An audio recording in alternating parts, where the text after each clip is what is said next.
All right, George, recently we had the great opportunity to play Wildgate, which is a game coming out in 2025, not quite out yet, of course, and it's a four-person, it's like a battle royale on a ship, kinda. It's a bit extraction-y, because you kind of want to get something and get out, but only one team can kind of win, so it is kind of more battle royale-ish.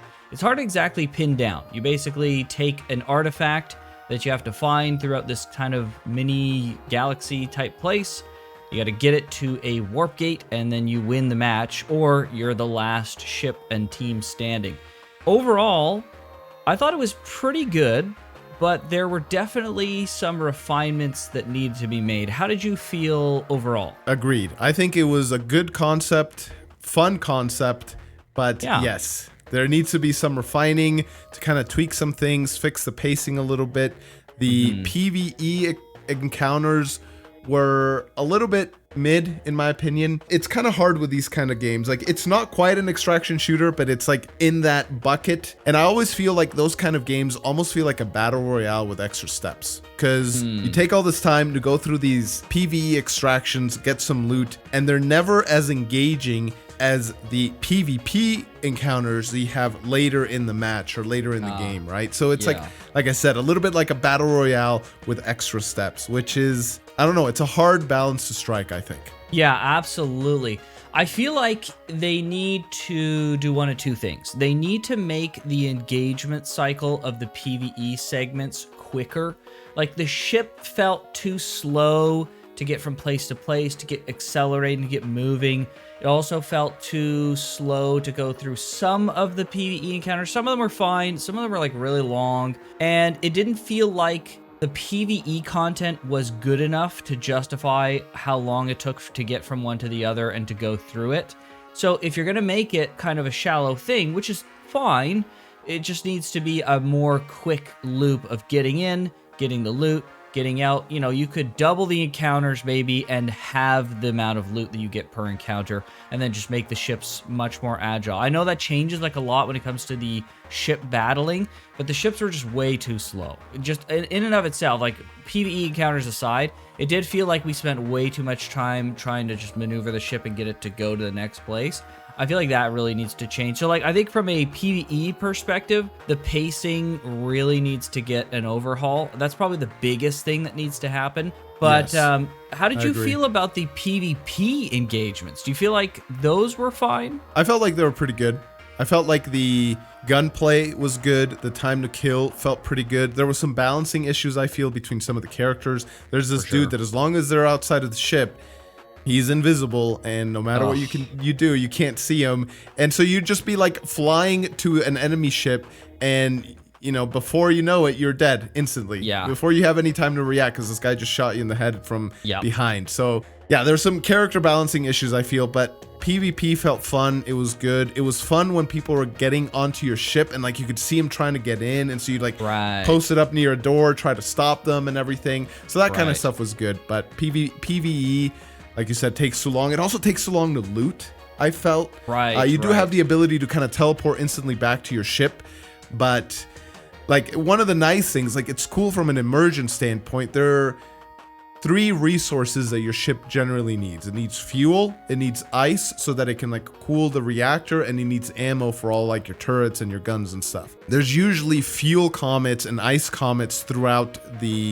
space that you can kind of go and get, but to get to it, it's almost like better to have your ship parked near a dungeon and have people interacting with the dungeon so that they can finish it and then loot the dungeon while you're going back and forth. Like, thankfully you can teleport back, like I said, but you're going over to mine some ice and then coming back, and like you gotta go it back just out feels disjointed. It feels very disjointed. What I think they should do to solve the looting problem, both from the dungeon perspective and going out and getting those crystals and whatnot when the ship is parked, is I think you make it so that there's no friction. Right now, if I'm like far away from the ship and I have something and I push it towards the ship, it'll like stop after a while, which makes no sense. Absolutely no sense in freaking space. It should just keep accelerating. So like if the ship, you know what's like not fun? grabbing loot from the dungeon, teleporting back, and then having to go back to the dungeon to grab more loot to teleport to come back. But you know what is fun?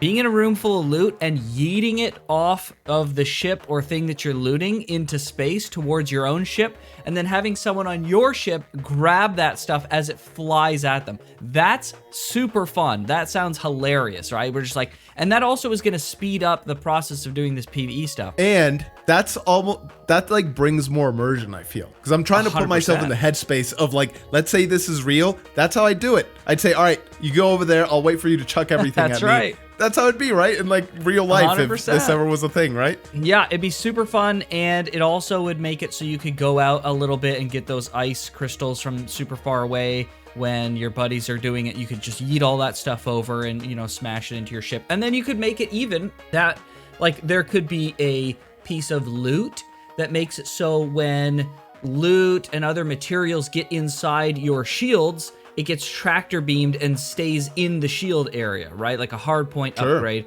where it just keeps everything locked in. Or it could be just a standard thing that anything that comes into the shield just kind of stays in within. It's like, you know, it's like an air pocket almost, right? It's not going to be pushed away by space anymore. It just kind of sits in there. So then, you know, chucking things towards the ship kind of becomes a fun game where it's like, okay, just aim for the shield. As long as you get it in the shield, then you're good.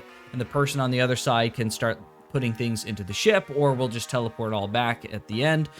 So yeah, I feel like there just needs to be some refinement on that looting side. It seems like a funny thing to be like, oh, looting needs to be better, but it really does. Like, it's an intrinsic part of getting stuff and the excitement of that. And so you don't want to like be excited to get stuff and then immediately screech on the brakes of like, all right, guys, we're going to spend the next couple minutes just going back and forth and doing this, and it's not as fun as just yeeting stuff into space. Yeah, that would also fix another issue that I had with it, which is you can only hold one thing at a time. Right. So if you're in a room full of loot, you have to grab only the one thing. If you're mining a bunch of ice comets, you can only hold one chunk of ice. Like, one of the things is we had a turbine that makes you fly across space very fast, and manning that is kind of fun. Yeah, it's like really fun. But you have to make a sacrifice once you get to the thing that you want to mine or the piece of loot. It's like, okay, well, now do I take the loot back, and I sacrifice this turbine? And it just like feels really bad. So I was like, you know what? Why don't you just hold more than one thing? But that brings other problems on it. But if you can just chuck it back to your ship, boom, problem solved. You turbine over, mine the ice crystal, mine the fuel comet, chuck it back to your ship, you turbine back, you get on the ship, you start driving, and as you're going forward, and the thing's coming at you, and it like, you know, gets tractor beamed, like you said. I think that would be a good solution. Yeah, it also creates some kind of skill to looting, right? Because you could turbine out really far and grab some stuff, and then even if you're like traveling on the ship, like the ship is in motion, it's like, okay, if I line this up and I throw the ice right here like this, then it should collide with the ship, and then we'll be able to grab it. Yes, true. Like, that's an engaging way to loot things while the ship is traveling, right? Yeah, because the ship can actually travel without a person being at the helm. Like, you can just kind of set it, and whatever last settings it had, it'll keep going in that direction or at that speed. Yeah, so it adds some engagement to that kind of stuff. Losing the turbine really sucks, and they shouldn't, you know, I don't know what it has to do if you make the turbine like a piece of equipment that you now have on your character that you could take off, but it doesn't take up your hands. It just make the turbine more rare then, because it becomes more invaluable. Because like being able to, at the start of the game, you get probes, and you can go out with a probe, then scan stuff. And that's actually like, I think it was a great idea.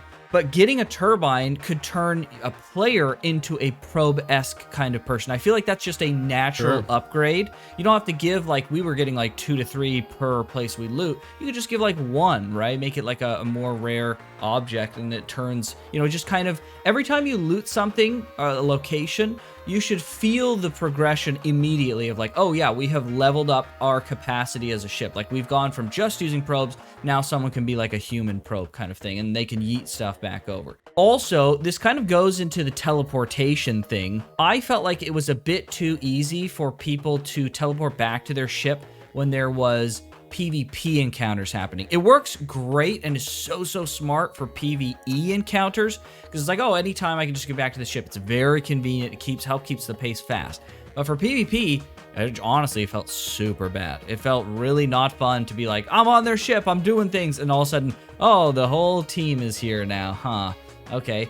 If you had, instead of just like teleporting onto anywhere in the ship, if you had like a teleport section, like, you know, there's the engine section and the driving, the pilot section and stuff like that. If they had like a section where there's a teleporter, and then let's say teleporting takes 3 seconds, like you push the teleport button and you've teleported immediately, and then you load in 3-ish seconds onto the ship from this teleporting thing. And then like if multiple people do it, then it's like a bit of a queue and you have to like come in one at a time, right? But then if you designate this to a section, you can then make it so the section could be either A, damaged, or B, sabotaged or turned off, so that like if someone sneaks onto your ship, then you're able to turn that off and then do some subterfuge. And then once the players realize something is wrong, they're like, oh, we got to teleport back, and it's like teleporter offline. Or maybe even, this would be really fun, is the teleport on the UI for the players could go red. Now, it doesn't have to do anything else, just go red. There's no announcement or anything. It's just like, if you're really paying attention, you can go like, wait a second, guys, I just saw the teleporter go red. Like, we can't teleport back right now. Something's wrong, right? That would be, again, it would reward being engaged and paying attention to what's happening, right? You don't have to make it an alarm. You know, you just make it a thing that's subtle, because you don't want to give up the whole game of subterfuge and getting on the ship and being sneaky by just like doing one thing and now it's all over, right? Now the players will have to come back. You can wreak a little havoc, and then, you know, then you have to deal with the full force of the player team. But there should be a little bit of like response time that needs to happen. So even if someone comes into the ship and they start shooting stuff or whatnot, or stealing things, at least you could teleport in if they haven't sabotaged the teleporter, right? There can be, you can play with like the time. Maybe it takes 10 seconds to sabotage the teleporter or shoot it to where it's not functioning. And then maybe if they shoot it, then it like creates an alarm. But maybe there you could get a hacking tool that hacks it in 10 seconds instead of shooting it over 10 seconds, and it doesn't do the alarm. It just turns it off, and then the players paying attention could be like, oh shoot, the teleporter is disabled for some reason, right? And obviously you would know why, right? It also goes into a problem we were having with the doors. Yes. I can't believe that you can open enemy doors. When I first started playing, I initially started closing every door behind me because I just intuitively thought, oh yeah, if I leave a door open, an enemy is gonna sneak through here. Turns out that wasn't the case. They can just walk in. I was like, what? There's no way. What's even the point of like having a door, I suppose, at that point, right? They're just like, they're nothing. Enemies can open it all the time. I really hated that. I think that shouldn't be the case. I think that you have to either destroy a door or maybe like a window or whatever, and you have to shoot it. And that way you can get in. Maybe it sets off an alarm. Maybe there's an UI element, almost like the teleporter. Who knows, like your ship's being attacked kind of thing. And then maybe you can tell your teammates, hey, we got to go back to the ship. Which also, I hope they add a more robust ping system. I wish, because we played, some of the people didn't join voice chat, others were just on console and just didn't have voice chat or couldn't see the text chat. And we tried communicating with them like, bro, you got to go over here. You got to do this. We're getting attacked from here. But there was no way to do it outside of voice chat, which just generally people don't like joining. I get it. It's kind of weird. People are jerks online. But like with a game like this, you need to be able to communicate, and not having a ping system. I didn't realize how much I depended on that in other games that now have it. Like, it's just a staple now. It needs to be in every single co-op, PvP kind of game. It's just, it needs to be there. Yeah, for sure. I think that would help a lot. Yeah, the door thing was so weird. Like, just like how I was talking about, oh, you could have a hacking tool that you get as a piece of loot. So, like, let's say the hacking tool lets you hack doors and the teleporter and stuff in like 5 seconds. You could even have a character that has this built in as a skill that they can do, but it's double the time, right? It's like 10 seconds, right? And so that's the kind of cost of like getting in and doing all sorts of stuff. So it makes like a reason for the doors to exist, and it doesn't set off alarms, but then it gives a brute force option, like maybe over like 5-ish seconds, if you unload a whole clip into a door, it'll break the door. But then obviously that sets off an alarm. There's so much you can do to play around with here. There's so many like vectors for it, but like allowing people to just open doors is freaking crazy. That was absolutely insane. Like I couldn't believe that either. Especially because the audio cues, at least when you were on your ship, were almost non-existent. If there's an enemy walking in the ship or trying to break in or opening an enemy door, you don't hear it. There's no audio cues whatsoever, which is kind of odd. Even when you're outside of your ship, there's like so many noises, which like you're in space. Yeah, obviously it's a video game, so you can't, you got to suspend your disbelief a little bit. But the amount of audio pollution and just unneeded noises in and out of the ship that distracted from like the key things that you needed to know was... Yeah, that needs to be fixed, I think. There was too much noise that we didn't need and not enough noises that were specific to what we wanted to know. And it felt like there was just so much that I was like, it was so difficult when I was on the ship to figure out where the enemy was shooting from, what was going on and stuff like that. It was very chaotic. And without those audio cues, it just became like you were flying blind and trying to figure out what was going on. It didn't help that there was that one a-hole who could go invisible. Honestly, delete that ability from the whole game. It's genuinely horrifically bad. Or heavily nerf it. It's just not fun, right? It's just, that's the thing. Like, even if they nerfed it, dealing with invisibility like that, especially the time to kill actually feels great. And invisibility with this level of time to kill, which is very fast, doesn't freaking work, because you could just go invisible and then you could just kill someone super quick. It's not fun. I say just delete it from the game or heavily nerf it. Give him something else where he's just quick or whatnot, whatever you want to do, but please, for the love of all that's holy, remove that ability from the game. Invisibility is always so hard to balance. That was a huge issue with Sombra. It's been an issue in the finals with the light class that can also go invisible. And that's something that's being constantly tweaked. Yeah. It's rough. That's always a very strong ability, no matter which game it's in, and it's been notorious for being terrible to balance. So yeah, no kidding. One thing I thought of also with the whole getting on the ship thing, I like how the ship shield is segmented.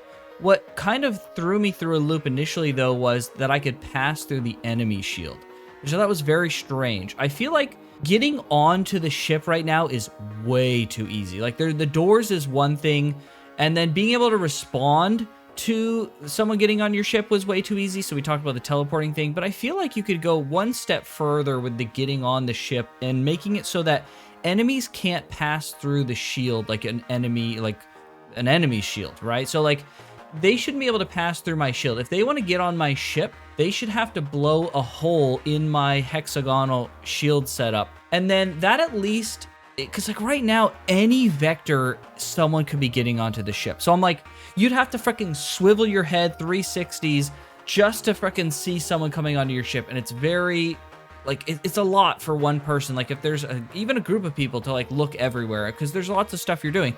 But instead, if you blow a hole in the top or something or the front, then at least players have an idea of okay, someone could get in through this hole. I got to keep an eye on this until it gets fixed up. And so that at least makes a level of risk with characters that want to get in. It's okay, I want to get in on this ship. It's going to be really great if I do, because I can wreak havoc, but I got to get through this hole that they may be watching. So I've got to be smart in how I get in here, right? Or you could even do something where there's a new piece of loot that is a shield splicer, right? Or it could be the hacking unit that we talked about earlier, but whatever it is it splices the shield silently without raising any alarms over a 10-second period. So you go from underneath. How cool would it be to be okay, I'm going underneath the ship now, and I latch onto the shield and I cut into the shield, right? And then I'm in, right? And then you could use that same or a different tool to hack into the doors or something, right? And just it just sounds super fun, and it's risk reward. There's time investment, right? So it's not time efficient. Brute forcing it would be quicker, but doing it this way is more silent, right? So there's so many layers, I think, that you need to have. If you're going to incentivize someone to be able to wreak the amount of havoc they can wreak right now when you go into a ship, you need to have layers for them to get through to get that reward. And right now it's all reward and no risk, and it feels really bad for the defending team who has to deal with that. 100%. Couldn't agree more. We talked about kind of the lopsidedness between the PvE and the PvP. There's also a lopsidedness between the actual ship fights, the ship shootout battles, and the man-to-man gun combat and everything. Right. And it's very lopsided as well. Right now, and again, this is very new, so who knows what the best strategy is, but it felt like the best strategy was use your shield to distract so you can just go into the ship and destroy it from within. There was no point really in shooting the other ship for shooting the ship's sake. Like it felt like it was way better just to go in. That's a smart play. And so, yeah, like it almost feels like the guns on your ship are not even secondary, they're tertiary to anything that you're trying to achieve as far as like defeating the other team and defeating the ship. Because you can respawn as many times as you need to. As long as your ship is destroyed, that's when you actually lose. So yeah, it was literally just very like lopsided. Set the ship to go forward at a slight angle, and then everyone jump off of the ship. Maybe 1 or 2 guys stays behind to like shoot, maybe. But just like if you could get onto their ship and just shoot them, then like nothing else matters, right? You can just like spawn camp them when they respawn to like turn off the overload on the core of your ship. You shoot them, and then like that's ticking down, so then they got to deal with it. It's just like it was a mess. It was a total mess. Yeah. But like it was at the core, it was good, and so like they just need to add some more like friction layers to so it just doesn't devolve into a huge thing. Another thing I thought of was, what if you could have a person, instead of like, oh well, some guy needs to go to one turret, and because there's a bunch of turrets, and the ship is generally like only within a range of a certain amount of those turrets. So you're not going to have like 4 people using turrets all the time for all these different types of turrets looking in different directions. What if instead you could have one person, like a turret station, like a computer on the ship where you sit, and there's like 2 computers. So you could have like 2 people who sit down at a computer, and you can control any of the turrets. And it's like 1, 2, 3, 4, 5, 6, 7, whatever on the keyboard. I don't know what it would be on controller. I'm sure you could figure it out. But then it's like I could switch to any of the turrets that I need, right? I don't have to keep moving from place to place. I can just be like the turret guy, and I have my turret buddy, and we kind of swap between the different turrets. And like I can't swap to a turret that he's using, but I can see on the UI when he swaps away from it, so then I can swap to it if I wanted to, right? That would, I think, make it a little bit more fluid, because right now it feels like there's a lot that the whole team needs to do. And alongside with like potentially people getting on your ship, it felt like I was so frantic of like, we need to do this, we need to pilot this, and I need to go to this turret, and now I need to go to this other turret, and it's just like, wow, there's so much happening. Like even with 4 people, it felt like a lot. So I feel like maybe something like that could be explored. Sure. You know, having the turrets all in one kind of thing might help a little bit, but... Or at least like a wing of the ship. I don't know if that's even the right terminology, right? But like the right side of the ship, there's a computer for that, and there's a left side computer. Sure, something. Yeah. Consolidate it a little bit. Yeah. Overall, very good game. A great core and concept. Yes. But needs a lot of refinement, I think, and tweaking. But I think this could be a game that people really, really enjoy. It's you know, it's never probably going to be like a super exciting, you know, Fortnite level famous. But I think if they refine this and they kind of tighten up the loop and these things a little bit, I feel like it could be a really solid, fun game to play with your buddies. I think so too. Yeah, there's a lot of good stuff that they're doing here, and I'm excited to see what it's like when it finally comes out. Yeah, for sure. All right. Well, hopefully you guys enjoyed this discussion. If you want to hear more of our video game takes, hit that subscribe button. But with that, we'll see you guys next time. There, buddy.